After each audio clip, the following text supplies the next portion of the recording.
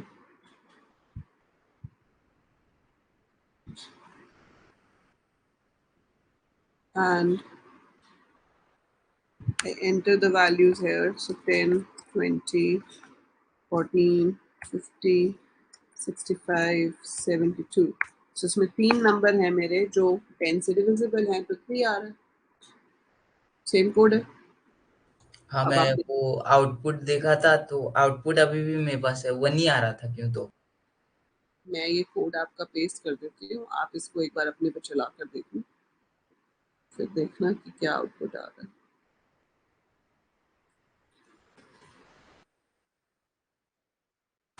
So this code is to count the numbers divisible by 10 in a list.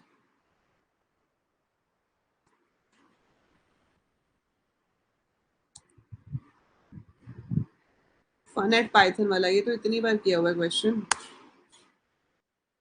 ये CBSE का इतना favourite question है, काफी time आ चुका है। पहले सी प्लस प्लस में भी आता था, बस वहां पे एट पाइथन नहीं होता था।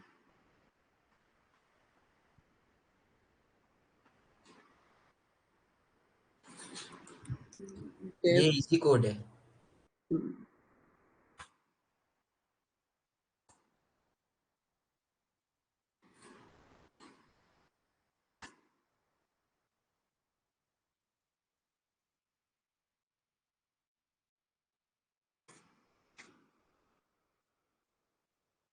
का फर्स्ट हाफ तो सेम ही है कि लोअर को अपर कर दो, अपर को लोअर कर दो। अगर वो लोअर या अपर में से कुछ नहीं है तो आप आई को चेक कर रहे हो कि आई 2 से डिविजिबल है या नहीं। अगर आई 2 से डिविजिबल है तो उसमें एक पीछे वाले लेटर को पुट कर दो, अदरवाइज उसमें हैश को पुट कर दो। That is it. तो इसमें क्या होगा, आपका जो एफ है जो स्मॉल है वो कैपिटल, जो कैपिटल एफ है वो स्मॉल हो जाएगा, यू स्मॉल था कैपिटल हो जाएगा, एन स्मॉल था कैपिटल हो जाएगा। अब एट द रेट आएगा तो 0 1 2 3। सो एट द रेट किस पोजिशन पे है, 3 पे। तो क्या 3 2 से डिविजिबल है, बताइए, क्या 3 2 से डिविजिबल है?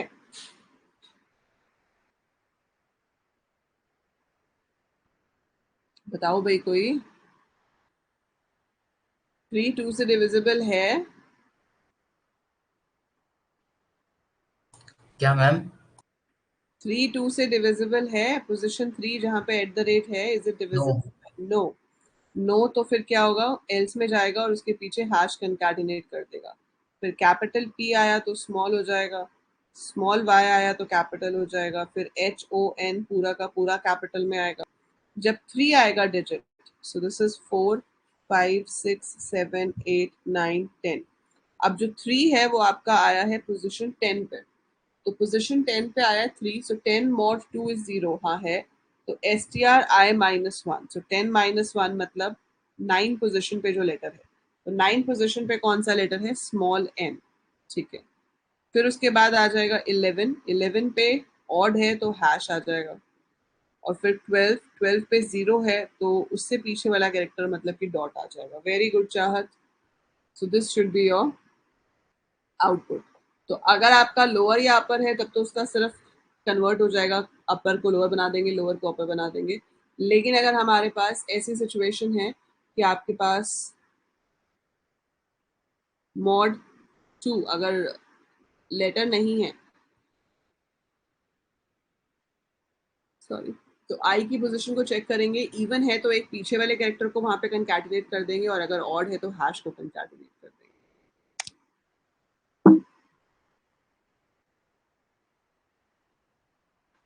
So save it. And run it. This is what जो हमने निकाला था वही आउटपुट आया। ठीक है, ऐसे ही क्वेश्चंस आपको आते हैं सीबीएसई में भी। सो अगर आप यहाँ पर, इतना इजी? हाँ जी, इतना इजी? नहीं देखो, जो चीज आ जाती है वो इजी होती है ना। जिन्होंने इतना भी नहीं पढ़ा होगा, जो इसको पहली बार कर रहे होंगे, उनसे पूछो, उनको ये भी इजी नहीं लगेगा। अब आप यहाँ पर जाके सैम्पल पेपर अगर देखते हो कंप्यूटर साइंस का जो इस साल का आया है, प्रोवाइडेड की सेमेस्टर सिस्टम, अब तो नहीं होगा वैसे, पता नहीं, कुछ कह भी नहीं सकते। मैम 2 पार्ट में? हाँ, प्रपोज्ड है कि 12th के बोर्ड सेमेस्टर में लो, पता नहीं हाँ, होंगे। तो होना चाहिए था वैसा। यस पीयूष, कल क्विज होगा। ठीक है, अब इसमें अगर हम देखें तो फंक्शन से रिलेटेड आपको जो क्वेश्चन है, ये ये जो तो 11, किया था ये, ना? हाँ, ये तो हमने 11th वाले तो किए थे इसके अंदर से ना।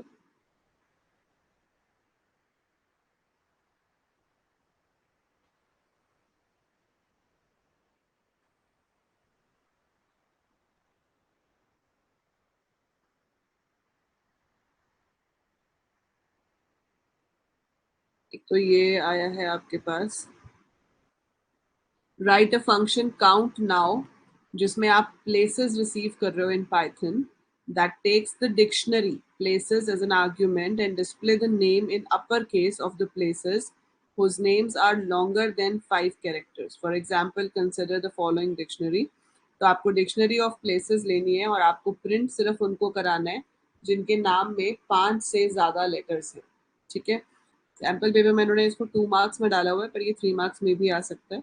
We also have a choice. Write a function len words that takes a string as an argument and returns a tuple containing length of each of the word. तो हमारे पास words आएंगे ऐसे string में, आपको सारे words की, जैसे कम है तो उसमें 4 letters हैं, let में 3 letters हैं, us में 2 letters हैं। So जितने भी words हैं, हर word के number of characters की एक tuple बनानी है और वो return करनी है। So इनको हम अभी करते हैं, बट उससे पहले हम आउटपुट वाले क्वेश्चन पे जा रहे हैं। सो आउटपुट वाले क्वेश्चंस पे जब हम जाते हैं और हमें देखने हैं फंक्शन वाले आउटपुट वाले question, so as I told you कि एक तो आपको प्रोग्राम लिखने के लिए आएगा, और दूसरा आपको जो क्वेश्चन आ सकते हैं वो है जिसमें आपको आउटपुट पूछा जाएगा, जैसे कि क्वेश्चन नंबर 25 आप देख पा रहे हो। ठीक है, सो ये जो क्वेश्चन नंबर 25 है, इज इट विजिबल क्लियरली, दिख रहा है?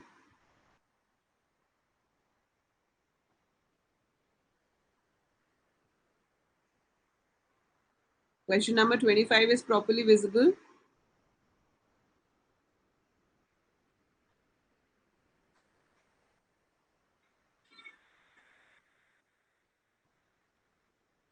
ठीक है, अब इसमें देखो क्या हो रहा है, ये फंक्शन है। सो एग्जीक्यूशन कहाँ से शुरू होगी, यहाँ से। आपको आउटपुट पूछा है तो ए में 200 है, बी में 20 है। A is equal to changer A comma B call हुआ। सो यहाँ पे पैरामीटर्स पास हो रहे हैं। पैरामीटर्स जब भी रिसीव होते हैं वो लोकल होते हैं। ठीक है, पैरामीटर्स को हम चाह के भी ग्लोबल नहीं बना सकते। तो पैरामीटर में जो चेंजेस करोगे वो नॉर्मली तो रिफ्लेक्ट होते नहीं है, अगर वो लिस्ट या डिक्शनरी है तो अलग बात है, बट अदरवाइज जो रिटर्न होता है सिर्फ वही रिफ्लेक्ट होता है। सो यहाँ पे हमारा कॉल होगा A is equal to changer A comma B. तो ए में क्या था, 200। सो फर्स्ट कॉल में पी के अंदर मेरे पास 200 आ जाएगा, और बी की वैल्यू पास हो रही है 20। तो जो डिफॉल्ट वैल्यू है वो ओवरराइट हो जाएगी, और क्यू में आपके पास क्या रिसीव हो जाएगा, 20। ऐसे ही होगा ना। So P will be 200 and Q will be 20। Fine. अब P is equal to P upon Q से क्या होगा, ये लाइन क्या देगी आपको, P is equal to P upon Q। What will I get in P in this? Ma'am P में 200 and Q में 20।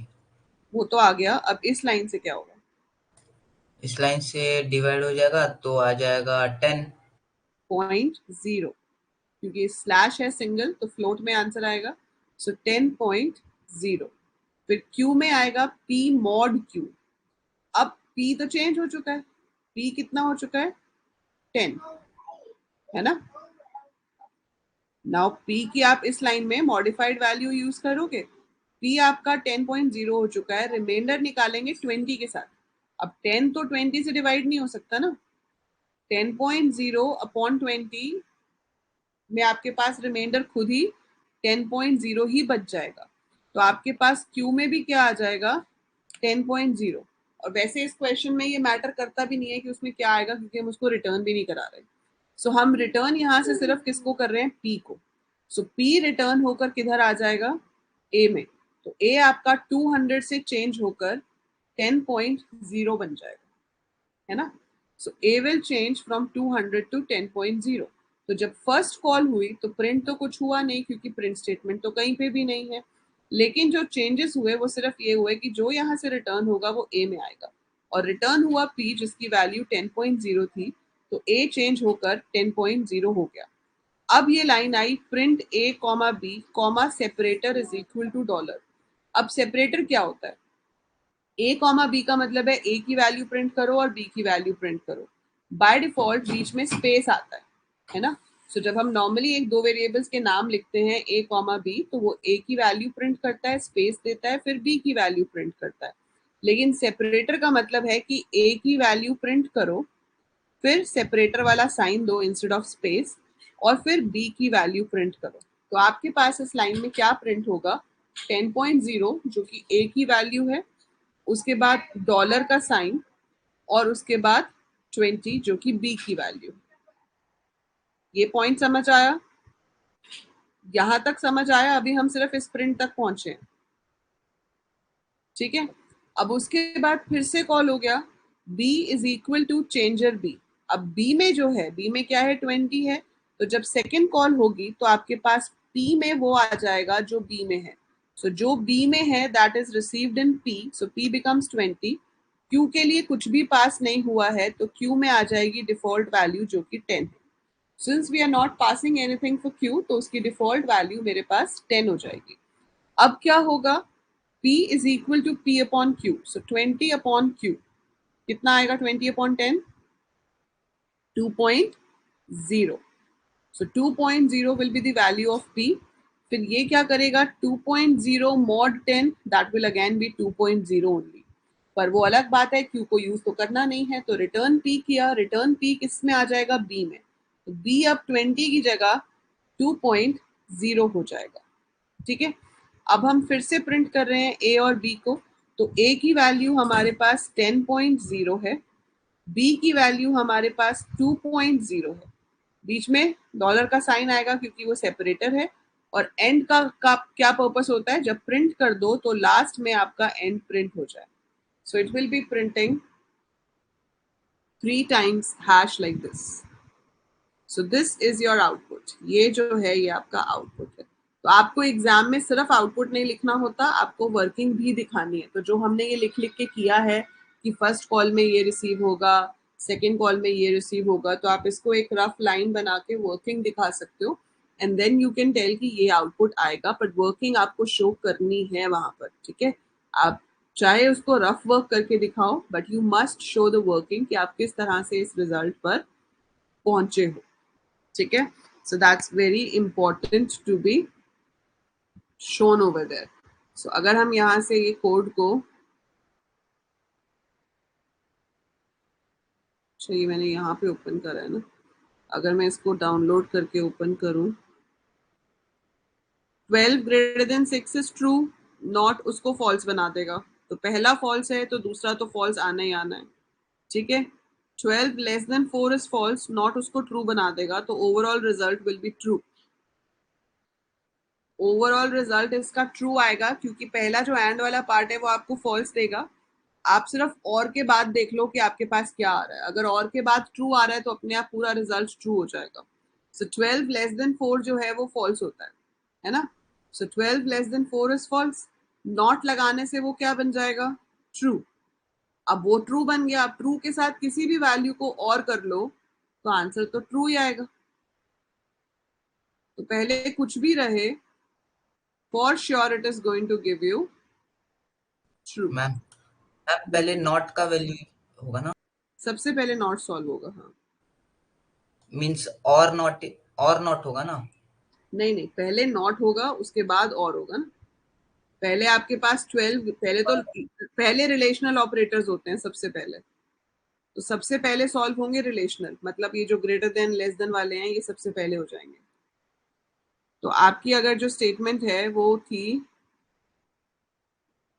12 greater than 6. So if the statement is 12 greater than 6 and 7 less than 17 or not 12 less than 4 और यहाँ पे भी not है, तो आपके पास सबसे पहले रिलेशनल ऑपरेटर सॉल्व होते हैं। रिलेशनल ऑपरेटर्स में आपके पास ग्रेटर देन लेस देन आ जाते हैं, तो ये बन जाएगा not 12 greater than 6 is true, फिर and 7 less than 17 is true और नॉट फॉल्स। सो पहले तो रिलेशनल सॉल्व हुए, रिलेशनल सॉल्व हो जाने के बाद नॉट सबसे पहले होता है। सो नॉट का आंसर क्या आएगा? फॉल्स एंड ट्रू और ट्रू। अब जब नॉट सारा सॉल्व हो गया तो उसके बाद एंड सॉल्व होगा। False and true is false, false और true is true. So your answer is true. Ma'am अगर और एंड के बीच में हो तो एंड पहले होगा ना? और एंड में एंड पहले होगा और उसके बाद होगा। हाँ यही था, हाँ ठीक है फिर। ठीक है, ओके मैम। सो ये हो गया एक। ठीक है, बाकी ऐसे आपको पेपर में क्वेश्चन, देखो ये 2 मार्क्स का था, ये 3 मार्क्स का है स्ट्रिंग वाला जैसा हमने अभी किया, something matching to that is है। सो इसमें भी हमें कुछ कैलकुलेट करके अपनी स्ट्रिंग निकालनी है। ठीक है, सो इसका आउटपुट अगर हम देखें तो क्या आएगा? आपके पास IND-23 है। सो हम यहाँ से शुरू करेंगे। I 0 है, लेंथ से कम है, ठीक है। पहले है I, क्या ये I 0 और 9 के बीच में लाई करता है? नहीं। एक सेकंड, चैट नहीं दिख रही मुझे, अभी ठीक है। सो क्या ये 0 और 9 के बीच में लाई करता है? नहीं। सो हम चेक करेंगे क्या ये A और Z के बीच में लाई करता है? हाँ। सो I जो है वो कैपिटल A और Z के बीच में लाई करता है। तो टेक्स्ट 1 I+1, सो हम अभी 0 पर हैं, तो 0 + 1 पे क्या है? Capital N। सो आप टेक्स्ट 2 के साथ कैपिटल N को कंकैटिनेट करा दोगे, एल्स में जाएगा नहीं, I इंक्रीज होके अब 1 हो जाएगा। फिर 1 पे जो है वो कैपिटल N है, वो डिजिट्स के बीच में तो है नहीं, कैपिटल A to Z के बीच में है। इसमें फिर अपने से अगला वाला लेटर ले लेंगे तो वो D आ जाएगा। फिर अब हम 2 पे आ गए, 2 पे D है, उसके लिए भी यही कंडीशन ट्रू है, उससे अगला लेटर हाइफन है तो हाइफन आ गया। फिर हम 3 पे आ गए, अब 3 पे ना तो डिजिट है ना ही अल्फाबेट है, तो एल्स में आ जाएगा, है ना, ना तो वो डिजिट है ना ही अल्फाबेट है, सो इट कम्स है, तो उसकी जगह पर स्टार आ जाएगा। फिर आया 2, 2 0 और 9 के बीच में लाई करता है, तो पहले हमने उस 2 को जो कि स्ट्रिंग है इंटीजर में कन्वर्ट किया, फिर उसमें +1 किया ताकि वो 3 हो जाए, और उसको वापस स्ट्रिंग में कन्वर्ट करके टेक्स्ट 2 के साथ कंकैटिनेट करा दिया। सो 2 को 1 से इंक्रीज किया, 3 बन गया, और उसको वापस स्ट्रिंग में कंकैटिनेट करा दिया। Same thing will happen with 3, वो भी 1 से इंक्रीज होगा और वापस कंकैटिनेट करा दिया जाएगा। तो जब आप प्रिंट करोगे तो आपके पास ये प्रिंट होकर आएगा। That's your result. ठीक है, ये समझ आया सबको? Everyone understood this? Yes Ayush?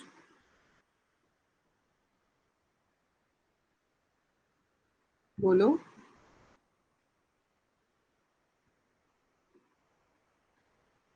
नहीं, वही तो बता रही हूँ, डायरेक्ट नहीं लिखना है, you have to show the working.